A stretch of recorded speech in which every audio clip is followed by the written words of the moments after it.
एकजुट होकर लड़ेंगे तो आगे आने वाले चुनावों में भी ढूंढते रह जाएंगे कहां है। उसमें 9 अगस्त के बारे में डिटेल चल रहा था, कैसे 9 अगस्त कितना महान दिन है, भारत छोड़ो आंदोलन चलाया था।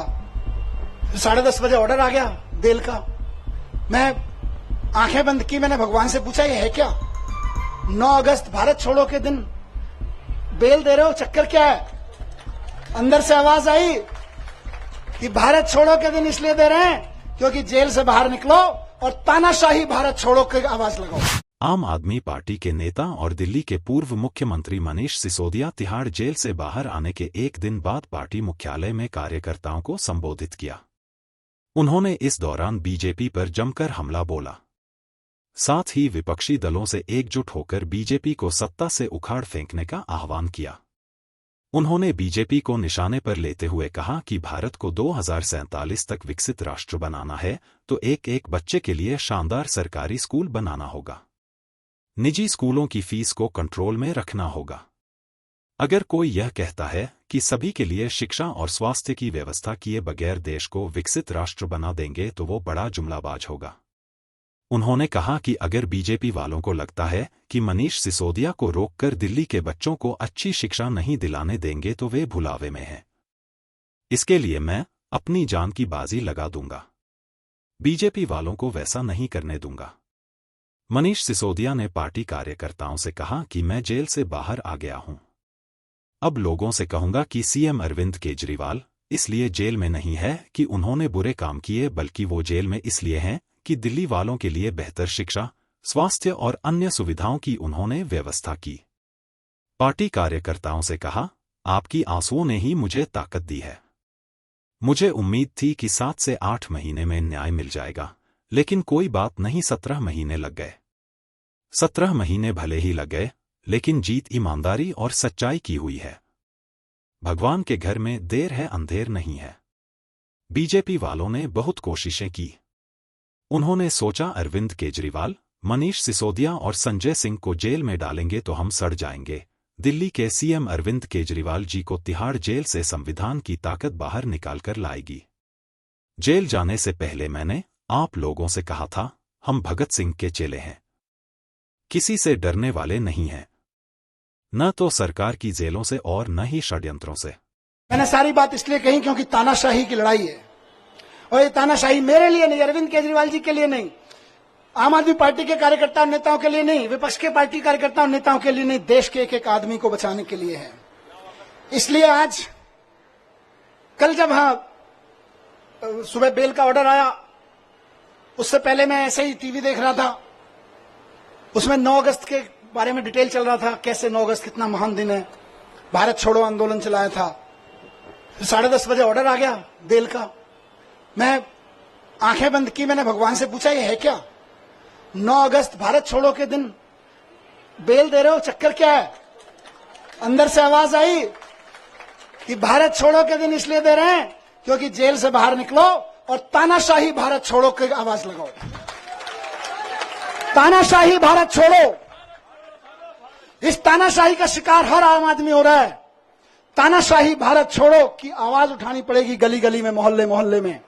और हम ये नहीं कह रहे तानाशाहो भारत छोड़ो, हम तानाशाहों के खिलाफ नहीं, हम तानाशाहों को भारत नहीं छुड़वाएंगे। हमने कई देशों में ये मॉडल देख लिए। वो क्या करते हैं कई तानाशाह, वो बड़े बड़े आंकड़े दिखाएंगे, देखो हमारी इकोनॉमी इतने मिलियन ट्रिलियन फिलियन पहुंच गई, जीडीपी फीडीपी के आंकड़े इतने बढ़ गए। उसके बाद आंकड़े दिखाते दिखाते सारे विपक्ष के नेताओं को जेल में डाल देते हैं या उनको देश से बाहर भगा देते हैं, विपक्ष के कार्यकर्ताओं को जेल में ठेल देते हैं। और उसके बाद कहते हैं देखो हम तो चुनाव पे चुनाव जीतते जा रहे हैं, हमारी तो जीडीपी भी बढ़ रही है, हमारी तो ट्रिलियन बिलियन चल रहे हैं। लेकिन हकीकत क्या है? वो कई देशों की जनता ने दिखा चुकी है कि भाई हम तो तानाशाहों को बाहर भगा देते हैं, लेकिन हम भारत हैं, हम विवेकानंद की, गांधी की, नानक की जन्मभूमि है, हम बाबा साहब की जन्मभूमि है। हमारे को जरूरत नहीं है किसी तानाशाह को बाहर भगाने की, हम तो तानाशाही को बाहर भगाएंगे।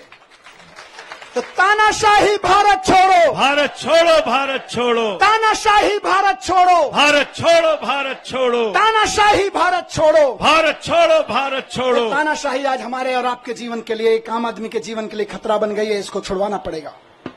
ये संविधान के लिए खतरा बन गई है, हमारे सामाजिक ताने बाने के लिए खतरा बन गई है। हमारी बहनों के लिए खतरा बन गई है, हमारे खिलाड़ियों के लिए, हमारे व्यापारियों के लिए खतरा बन गई है। इससे लड़ना पड़ेगा। और एक चीज कहूंगा यहां से, विपक्ष के लिए भी और इनकी सत्ता में बैठे नए नए साथियों के लिए भी जो इनके साथ नए नए गए हैं, इस तानाशाही से अगर लड़ना है तो एकजुट होकर लड़ना पड़ेगा।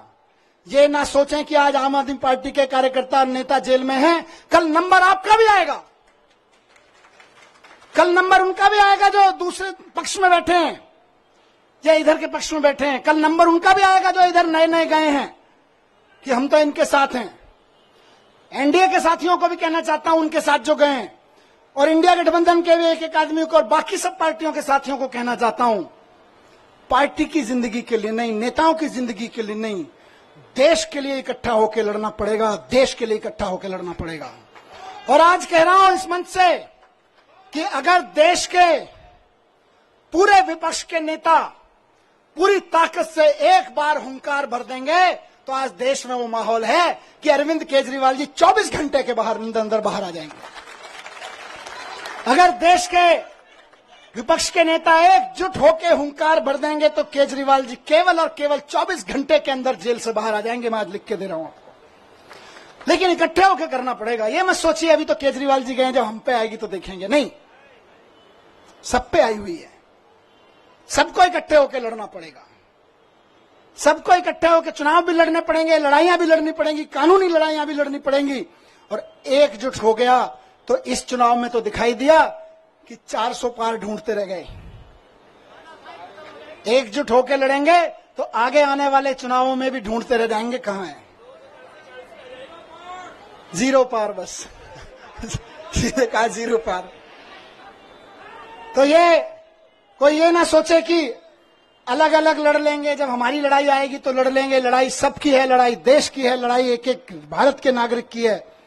सब पार्टी वालों को, जिनको जनता ने थोड़ा थोड़ा भी कहीं कहीं भरोसा दिया है, कहीं ज्यादा दिया है, सबको इकट्ठा होकर इस तानाशाही के खिलाफ लड़ना पड़ेगा। जोर से चिल्लाना पड़ेगा कि तानाशाही भारत छोड़ो।